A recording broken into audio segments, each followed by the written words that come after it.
My brother Michael fired me right after stealing the promotion I'd earned, thinking he'd destroyed my career forever.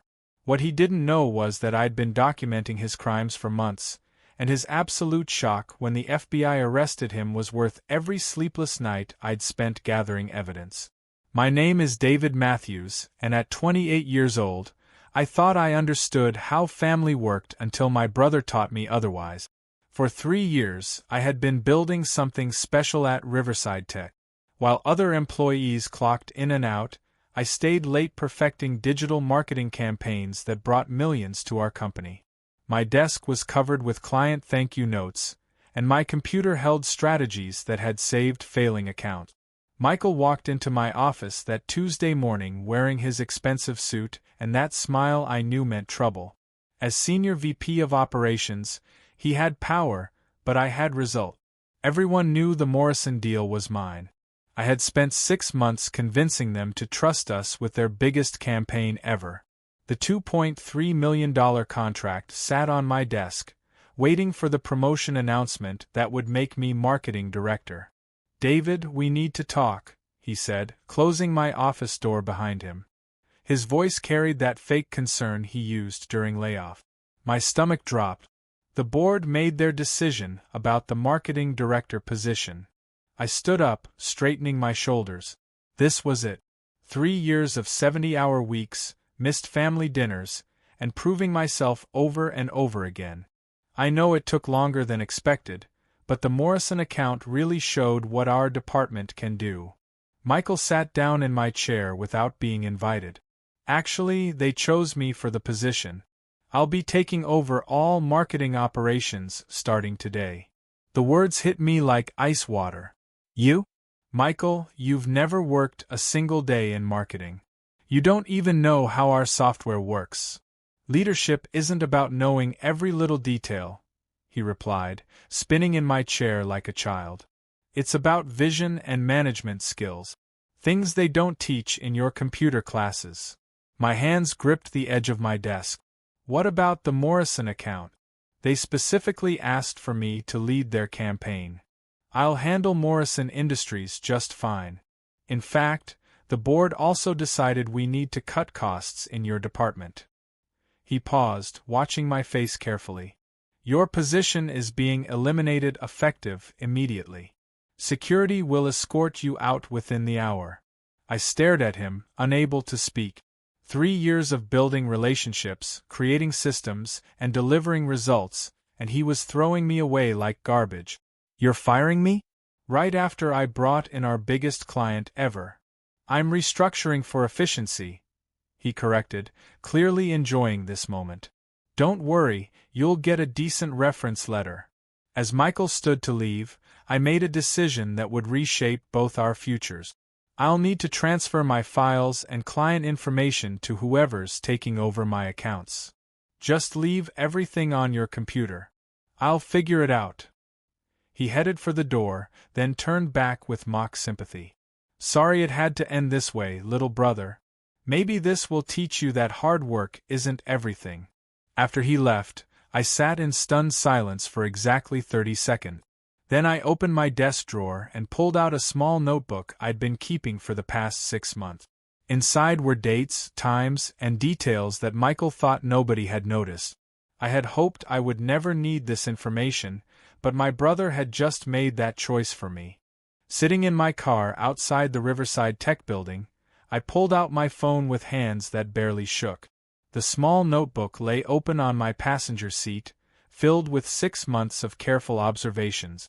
I had started keeping notes not for revenge, but for protection.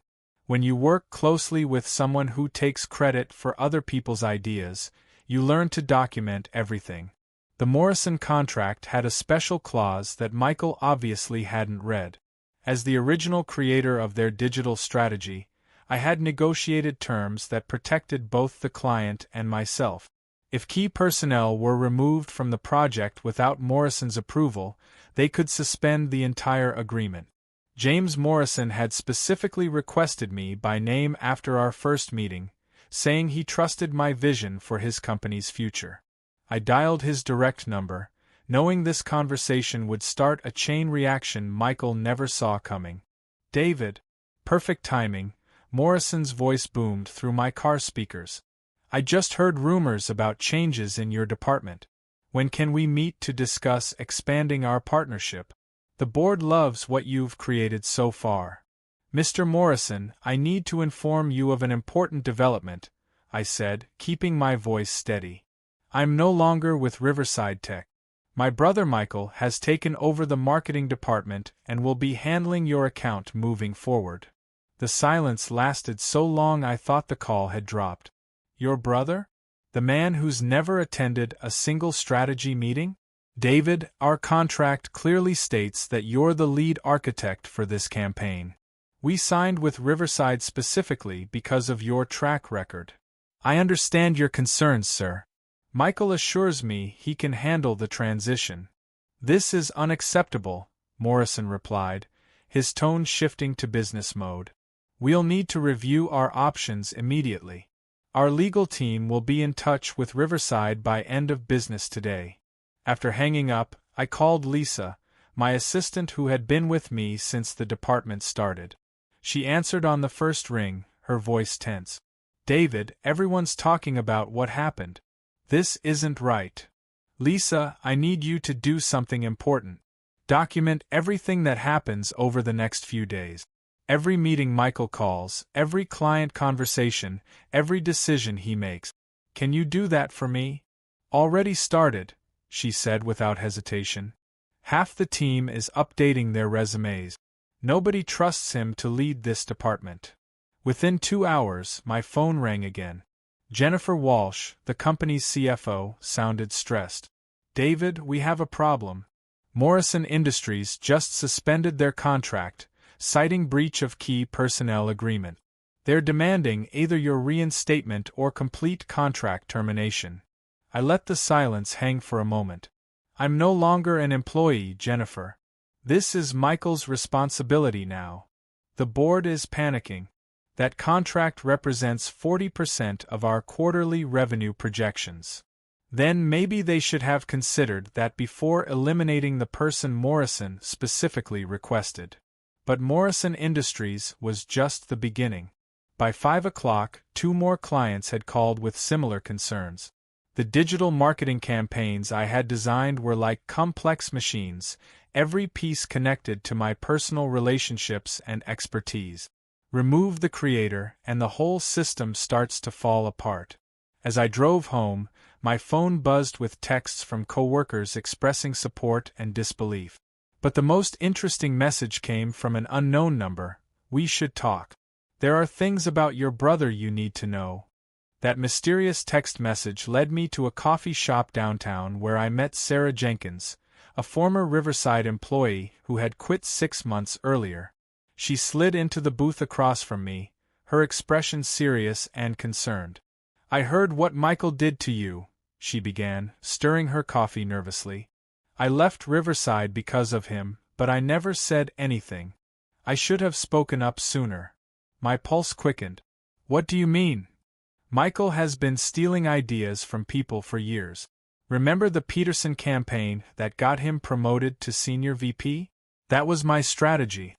I presented it in a team meeting, and 2 weeks later, he pitched it to the board as his own idea. The pieces started falling into place.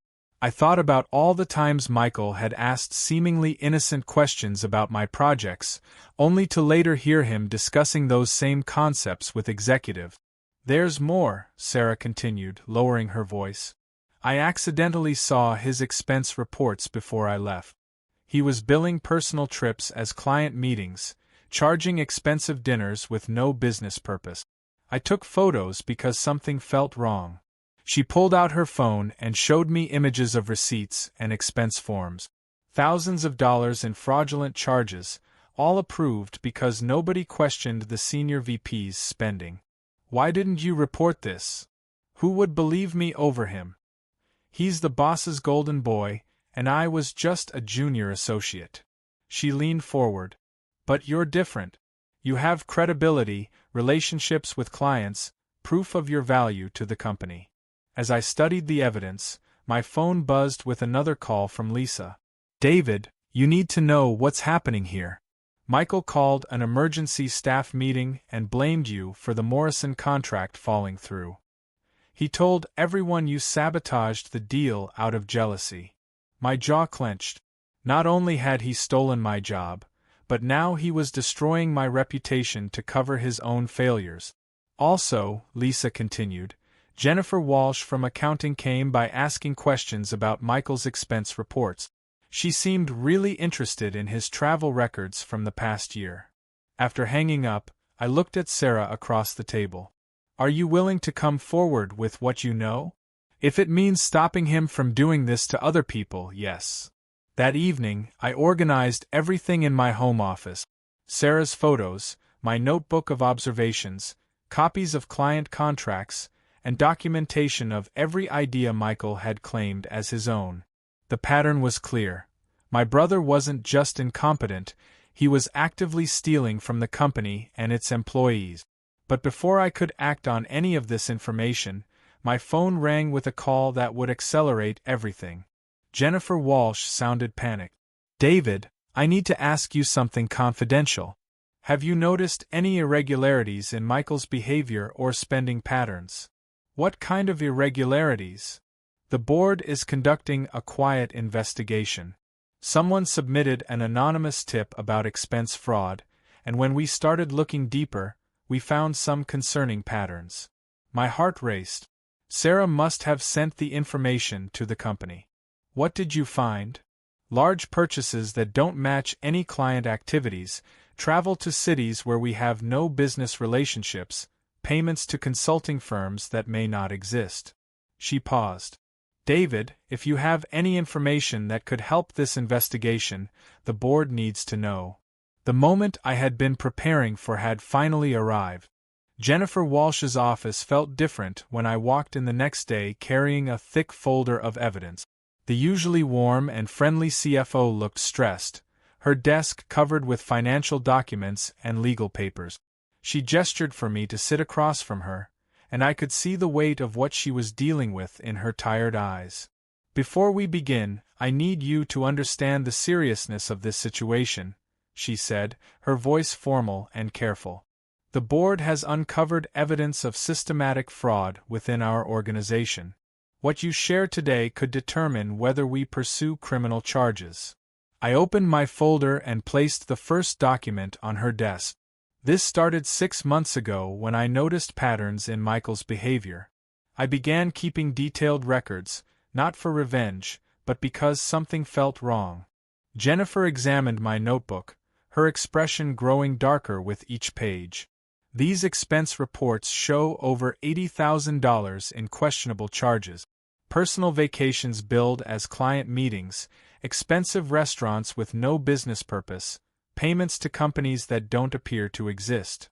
I cross-referenced his travel dates with our actual client schedules, I explained, pointing to specific entries. He claimed to be meeting with Morrison Industries in Chicago on dates when I was actually handling their account from our office. "And this consulting firm, Strategic Solutions LLC?" I researched the business registration. "It's owned by his college roommate Tom Bradley. They've been creating fake invoices and splitting the payments for months."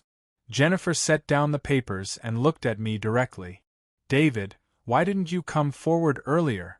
This level of fraud could have seriously damaged our company." The question I had been dreading hung in the air between us. "Because he's my brother." I kept hoping I was wrong, that there was some explanation. "I documented everything just in case, but I never wanted to use it." "What changed your mind?" "He didn't just fire me, Jennifer. He destroyed 3 years of my work, damaged relationships with clients who trusted me, and then blamed me for the problems he created. At some point, family loyalty has to give way to doing what's right." Sarah Jenkins arrived an hour later, bringing additional evidence I hadn't seen before. Her documentation went back even further, showing a pattern of idea theft and financial irregularities that painted a picture of systematic corruption. "The Peterson campaign wasn't the only one," she explained to Jennifer. He took credit for the Williams redesign, the Foster social media strategy, and at least 4 other major projects that junior staff developed. Jennifer's phone rang, interrupting our meeting. She answered with a tense yes, and her face immediately changed. "He's here? Now? Escort him to conference room B and tell him to wait."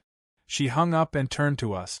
"Michael just arrived demanding to know why accounting is reviewing his expense reports. He seems agitated." Through Jennifer's office window, I could see my brother pacing in the hallway, his usually perfect appearance disheveled. His tie was crooked, his hair messy, and he kept checking his phone with frantic gestures. "The board meeting is in 2 hours," Jennifer continued. "We'll present everything we've found, including your evidence. Are you prepared to testify about what you witnessed?" I nodded, feeling a mix of determination and sadness. My brother made his choices. Now he has to face the consequences. "There's something else you should know," Jennifer added, pulling out another folder. "Our IT department discovered that Michael accessed confidential client files he had no authorization to view. We think he was selling information to competitors." The revelation hit me like a physical blow. Selling client information? That's not just fraud, that's corporate espionage. 3 of our former clients reported that their strategies appeared in competitors' campaigns shortly after meetings with Michael. The timeline matches perfectly with his unauthorized file access. Sarah leaned forward. "That explains why the Henderson account suddenly went to Riverside's biggest competitor last year. They used the exact strategy Henderson had shared with us in confidence." As we prepared for the board meeting, I realized that Michael's corruption went far deeper than simple expense fraud. He had been systematically betraying the trust of clients, employees, and the company itself.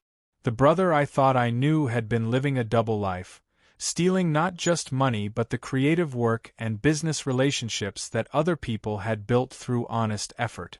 My phone buzzed with a text from Lisa. "Michael just tried to access your old computer files, but IT blocked him. He's asking everyone where you stored your client contact information. He looks desperate." The board meeting was about to begin, and my brother had no idea that his entire world was about to collapse around him. The board meeting erupted into chaos the moment Michael realized what was happening, but nothing prepared me for the complete meltdown that followed. I sat at the far end of the conference table, watching my brother's face cycle through confusion, anger, and pure panic as Jennifer Walsh presented each piece of evidence against him. These expense reports show systematic fraud totaling $127,000 over 18 months, Jennifer announced to the 7 board members. Personal vacations, expensive meals with no business purpose, and payments to fake consulting companies. Michael shot up from his chair, his voice cracking with desperation. "This is ridiculous. David is obviously trying to frame me because he's jealous about the promotion. He's been planning this revenge scheme since day one." Board Chairman Robert Davis raised his hand for silence. "Michael, sit down. We're not finished. The evidence also shows unauthorized access to confidential client files," Jennifer continued, "and we have reason to believe this information was sold to competitors. The Henderson, Morrison, and Williams accounts all reported strategy leaks that directly benefited our rivals." Michael's face went white. He looked around the table at board members he'd charmed for years, searching for any sign of support. "You're going to believe accusations from a disgruntled employee over someone who's brought millions in revenue to this company?" "Actually," said board member Patricia Stone, "the revenue you claimed credit for appears to have been generated by strategies developed by other employees. We have documentation showing you systematically stole ideas from junior staff members." Sarah Jenkins entered the room at that moment, carrying additional files. Michael's expression shifted to pure rage when he saw her. "Sarah? What is she doing here? She quit months ago." Ms. Jenkins brought evidence of intellectual property theft dating back 3 years, Chairman Davis explained calmly. She documented instances where you claimed credit for her work, including the Peterson campaign that led to your promotion to senior VP. This is insane, Michael shouted, his composure completely gone. You're destroying my career based on lies and jealousy. I spoke for the first time since entering the room. Michael, everything in these files can be verified. Bank records, email timestamps, security footage of your office access after hours. This isn't about jealousy. This is about accountability. Accountability? He screamed, pointing at me across the table. You planned this whole thing. You documented my every move like some kind of stalker, waiting for your chance to destroy me. I documented suspicious activity because I was trying to protect the company, I replied, keeping my voice steady. You made the choice to steal money, steal ideas, and betray client confidentiality. I just made sure there was a record of it. Jennifer placed another folder on the table. There's more. Our investigation found that Michael attempted to sell confidential client lists to 3 different competitors. We have emails with price negotiations and meeting arrangements. The room fell silent except for Michael's heavy breathing. Board member James Wilson leaned forward. Michael, do you have any response to these allegations? For a moment, my brother looked like the scared kid I remembered from childhood, caught in a lie too big to escape. Then his expression hardened with pure hatred as he stared at me. Fine. You want to know the truth? Yes, I took some liberties with expense reports. Yes, I used ideas that other people suggested. That's how business works. Everyone cuts corners, everyone takes credit for team efforts. Taking credit for team efforts is different from systematic fraud, Chairman Davis responded coldly. And selling client information to competitors isn't cutting corners, added Patricia Stone. It's corporate espionage.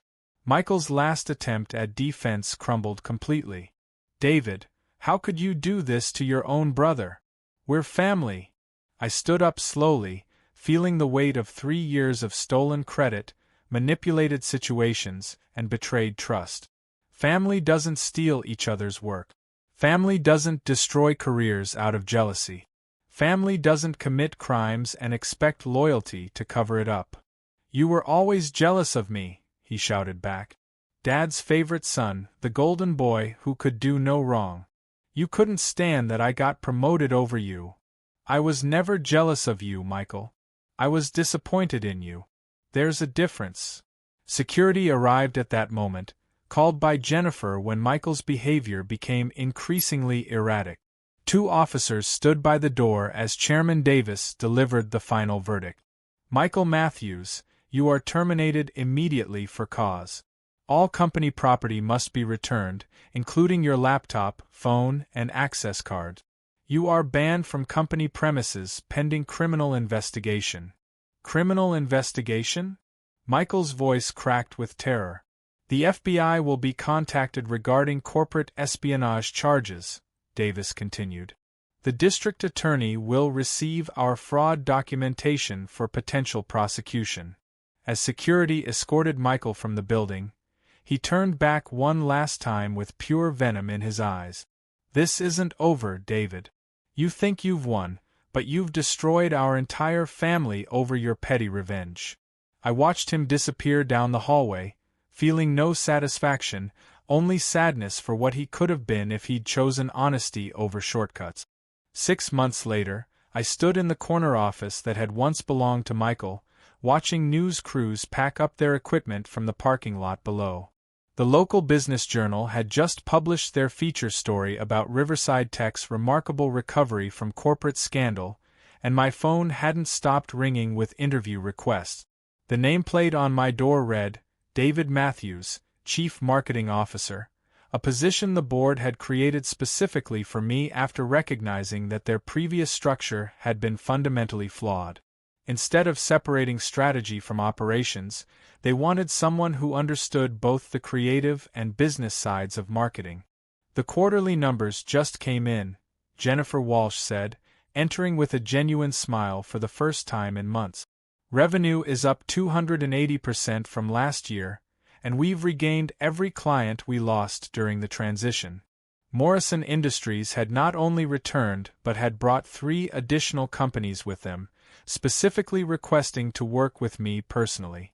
The trust I'd built over 3 years of honest work had survived the scandal and grown stronger. More importantly, Jennifer continued, the company culture survey shows the highest employee satisfaction ratings in our history. People feel safe reporting problems now, knowing they'll be taken seriously. I turned from the window, still adjusting to the view from the executive floor. It's not about the numbers, Jennifer. It's about building something people can believe in. Speaking of believing in things, she said, your brother's sentencing hearing is next week. His lawyer called asking if you'd provide a character reference to help reduce his sentence. The request didn't surprise me. Michael had been convicted on 12 counts of fraud and 3 counts of corporate espionage. Federal prosecutors were seeking 4 years in prison, but his lawyer was arguing for reduced time based on family circumstances and cooperation with the investigation. What did you tell them? That it's your decision entirely. The company won't influence your choice either way. I had been thinking about this moment for weeks. Michael's crimes had hurt real people beyond just me. Sarah Jenkins had struggled to find work after leaving Riverside because he'd given her negative references to prevent her from exposing his theft. 3 major clients had lost competitive advantages because he sold their strategies. Dozens of employees had been passed over for promotions so he could advance his own career. I'll write the letter, I said finally. But I'll tell the complete truth about what he did and why it mattered. Even after everything he put you through? Especially because of everything he put me through. Justice isn't about revenge, Jennifer. It's about acknowledging the full impact of someone's choices. My assistant Lisa knocked on the door frame. David, your father is here to see you. Dad walked in looking older than his 65 years, the stress of the past months evident in his posture. We hadn't spoken much since the trial, both of us struggling with how to handle the family rift that Michael's actions had created. I read the article in the Business Journal, he said, settling into the chair across from my desk. I'm proud of what you've accomplished here. Thank you. I also heard about the character reference request. He paused, choosing his words carefully. Your mother and I hope you'll find it in your heart to help Michael, despite what he did. I leaned back in my chair, studying the man who had taught me about integrity and hard work from an early age. Dad, I'm not going to lie to help reduce his sentence. He made choices that hurt a lot of people. I'm not asking you to lie. I'm asking you to remember that he's still your brother. And I'm asking you to remember that he's also a criminal who nearly destroyed this company and stole opportunities from innocent people. We sat in silence for several minutes, both recognizing that this conversation represented a fundamental disagreement about family loyalty versus moral responsibility. I'll write the letter, I said finally. But I'll include everything, both the brother I grew up with and the man who betrayed everyone's trust. The judge can decide which version matters more. 2 weeks later, Michael was sentenced to 30 months in federal prison. The judge noted that while his family background and early career showed promise, his systematic deception and betrayal of trust warranted significant consequences. I received a letter from him 3 days after sentencing. Inside was a single handwritten paragraph. David, I know saying sorry doesn't fix what I did. I spent so many years trying to prove I was better than you that I forgot how to be better than myself. You deserved a brother who lifted you up instead of one who tried to tear you down. Maybe when I get out, we can figure out how to be family again. I folded the letter and placed it in my desk drawer next to the original notebook where I'd documented his crimes. Forgiveness would be a long process, but accountability had been served. The company was thriving, good people were being rewarded for honest work, and I'd learned that sometimes the greatest act of love is refusing to enable someone's worst behavior. The best revenge, I realized, hadn't been destroying Michael's career. It had been building something better than what he'd tried to tear down.